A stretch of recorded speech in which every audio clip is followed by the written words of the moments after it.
வரலாறுல மூசா நபியுடைய வரலாறு சொல்றான். மூசாவுக்கும் அவருடைய சகோதரருக்கும் சொல்றான், உங்களுடைய சமூகத்தாருக்காக பட்டணத்தில் வீடுகளை அமைத்துக் கொடுங்கள். உங்களுடைய வீடுகளையே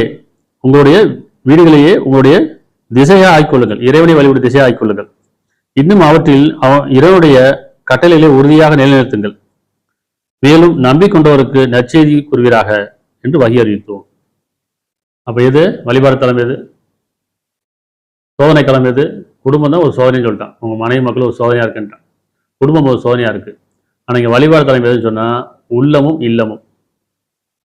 உள்ளத்துல உணர்வோடு இருக்கணும், இல்லத்துல வழிபடணும். அப்போ உங்க வீடுகளே இறைவனை வழிபடும் நிலையாகிக் கொள்ளுங்கிறான், தொழிலும் இடமா ஆகிக் கொள்ளுங்கிறான். அப்போ ஒவ்வொரு வீடும் வழிபாடு தலம் ஆச்சுன்னா எப்படி இருக்கும் யோசிச்சு பாருங்களேன். எவ்வளவு சுத்தமா இருக்கணும், அது எவ்வளவு தூய்மையா இருக்கணும். ஆனா அப்படி இருக்கானா இல்லை. வீடு எப்படி இருக்கு? அலங்கோலமா இருக்கு.